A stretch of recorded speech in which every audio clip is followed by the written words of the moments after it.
story in a second. Okay. Time 2:56. Thank you. Hey, I thought it was okay. You ready? Yep. 1, 2, 3.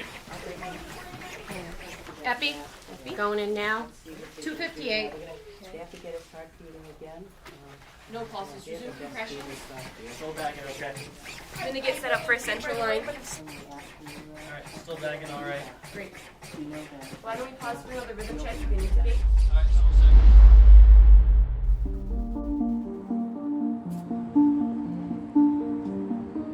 Opioids and the crisis that we have currently in our nation begins ultimately many times from patients that are going to pain clinics, or they're post-op pain, or they're having routine procedures, and then things go awry, things go wrong, they're predisposed, other reasons, and then they have opioid issues.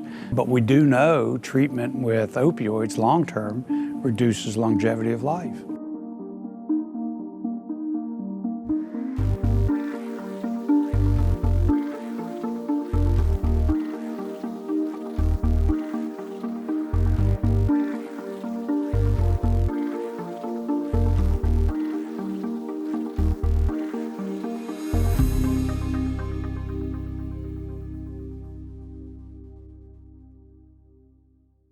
The experience I've had with older adults has been primarily in an opiate treatment program that I worked in during fellowship at a VA medical center. And there's kind of been different waves or different generations of opiate use disorder. The older population that has an opiate use disorder, for 20 years, tended to start their opiate use disorder journey with heroin. And the younger crowd, the newest wave of people with opiate use disorder, 80% of them started their journey with a prescribed or illicitly used prescription opiate. Drugs gave me some relief to other pains that I were feeling in my life that I didn't know how to deal with. I think like many people in our culture, when I was growing up, nobody really cared about how you felt. You were told to hide your feelings, mask your feelings, suck it up, be a man or be whatever, And it seems like from the moment I could talk, they told me, shut up and listen.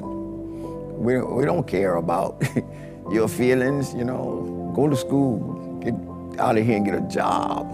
The world doesn't care, nobody cares about your feelings. I was like maybe 17, 16, something like 16 or 17, when the average person was smoking marijuana, taking Red Devils, Quaaludes, and stuff like that, drinking. I started shooting dope, straight up, I started drinking wine to start shooting dope. Because, like I said, the role models that I had, everybody was shooting dope, So that's where my really experience started.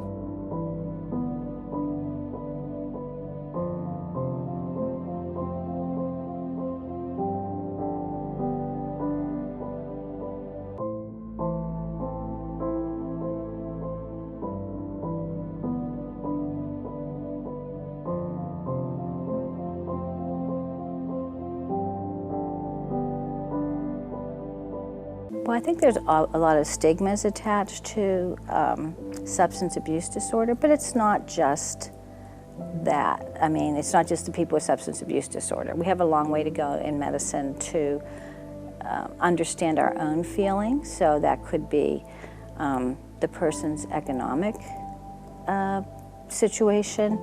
It could be their skin color. It could be their religion. It could be their country of origin. I think as physicians, we walk into a room and sometimes in our mind there's a judgment. Just say that a methadone program is around the corner. Just say I don't have this on. I have an old pair of pants on, a dirty pair of tennis on, and a t-shirt, right? And I go in there to get my met. I drank met on the clinic. I drank that, pay $15 a day so that I won't use that day. now. Another person, a lawyer, in his three-piece suit, briefcase and everything, can go in right behind me and drink his meth. The stigma will be more on me because of this is a lawyer, a white lawyer, dignified, real sharp, about the 500 suit on, $1,000 gator shoes on, and a $1,000 briefcase, and going to drink the same methadone that I'm drinking, and we doing it for the same reason. Except for, you know, the stigma, because what I got on is a stigma on me, but it's all right, it's cool because he don't have that. Substance use is definitely a hidden epidemic in the population, and it's hidden for, I'd say, a common denominator between younger and older adults. There's denial associated with it and stigma that prevents people from understanding and recognizing that there might be a substance abuse or misuse problem.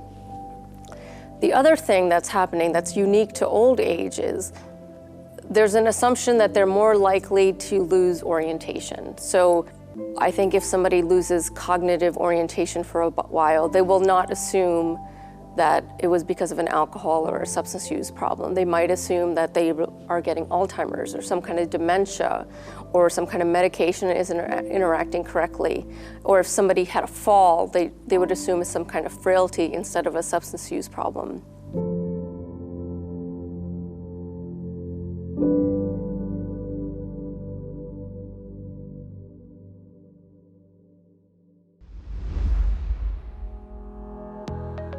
It's really important to not be judgmental.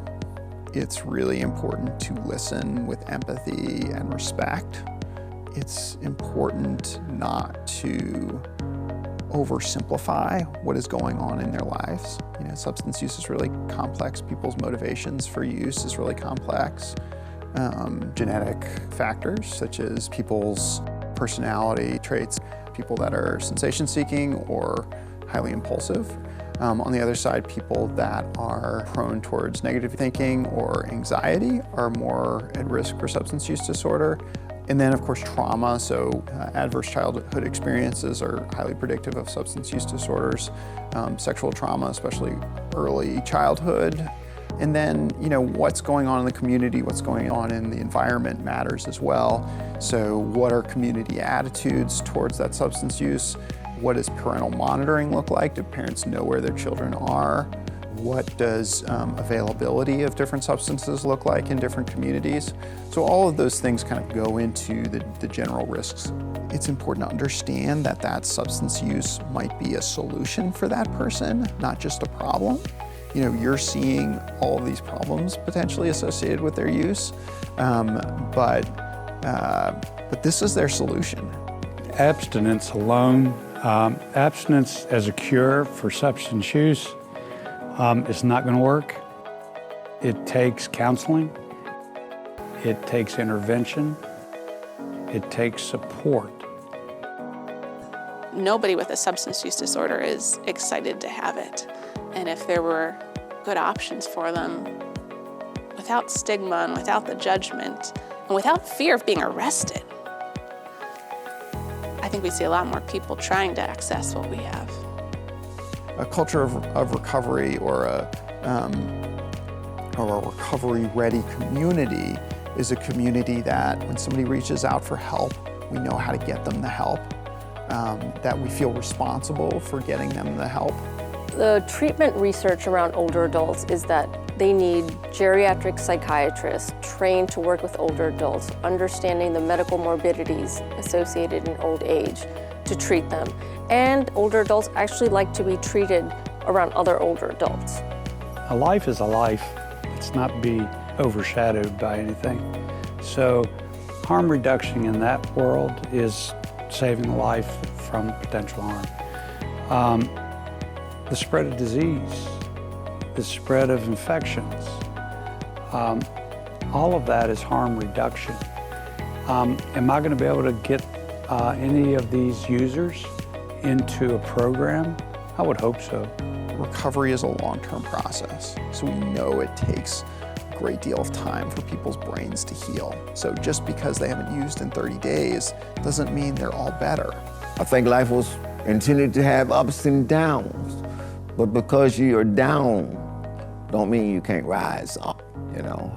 And I think for myself and a lot of people choose to, when they fall, they choose to stay there. Recovery gives us that ability to realize that, hey, we can rise and fall and rise again.